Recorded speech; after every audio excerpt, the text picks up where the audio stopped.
The smile in your dream is a trailer of our film.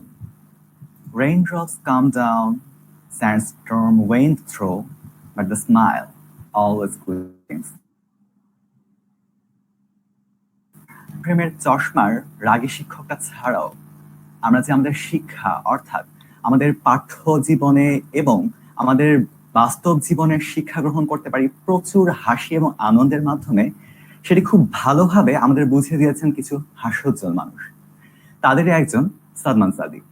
প্রচন্ড হাস্যোজ্জ্বল এবং প্রাণবন্ত এই মানুষটিকে এবার আনতে যাচ্ছি।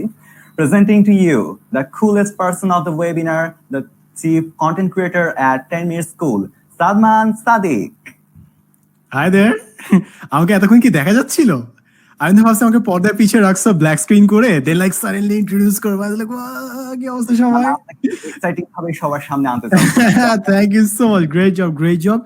এত শুদ্ধ উচ্চারণে কথা বলতেছো যে আমি নিজে প্যারা খেয়ে যাচ্ছি। Damn, I need to step up my game also. আপনার উপরে একটি অপশন আছে যেখানে মাইক্রোফোন অন করা এবং ক্যামেরা অন করার একটি অপশন আছে।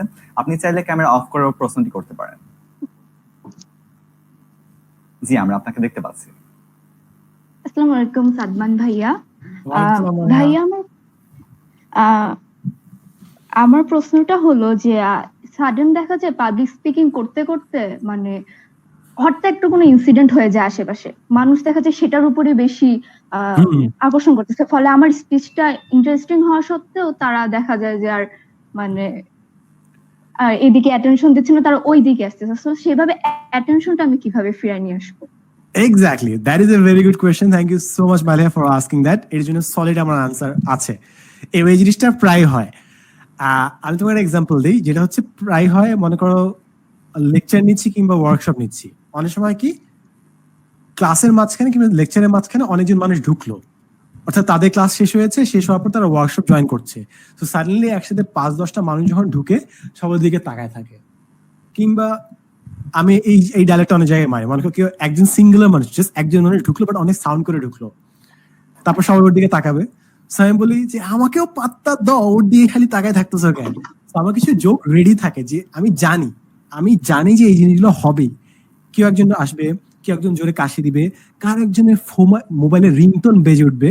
সো এই কটা জিনিস আমরা নিজেরা বুঝছি না, আমরা সবাই তো থেকেছি বিভিন্ন প্রেজেন্টেশন, রাইট? সো এইগুলো সিচুয়েশনের জন্য 1 লাইনে 2 লাইনে বিভিন্ন জোক রেডি করে রাখো না, তাহলে তোমার প্রেজেন্টেশন আরো বেটার হবে। তুমি জানবা তোমার যদি তুমি স্টোরিটা ঠিক মতো রেডি করো, তুমি স্টোরি বলে ফেললা, ভালো মতো বলে ফেললা। আর মাঝখানে যদি ইন্টারাপশন হয়ও, কারো ফোন বেজে উঠলো কিংবা কেউ জোরে দরজা খুলে ঢুকলো, ইজিলি জাস্ট জোকটা ক্র্যাক করলা। এবং ট্রাস্ট মি, তুমি যদি মানুষকে তোমার প্রেজেন্টেশনের মধ্যে হাসাতে পারো, that is the best thing that you can do করা। I hope that helps. Okay, thank you very much Sadman Sadiq. আপনার এবং রাইসার কথার মাঝে অ্যাটেনশন সিকিং এ আপনার লেসন অনুযায়ী আমারই বলতে ইচ্ছা হচ্ছিল যে আমাকে একটু পাত্তা দেন। Thank you very much Maliha Haque Raisa আপনার প্রশ্নটার জন্য। আশা করি আপনি বাকি সেশনটা অবশ্যই অনেক এনজয় করবেন। থ্যাংক ইউ সাদমান সাদিক ভাই, thank you very much for joining with us. আমরা অ্যাক্টিভ বাংলাদেশ সত্যি কৃতজ্ঞ, অনেক অনেক কৃতজ্ঞ আপনার কাছে।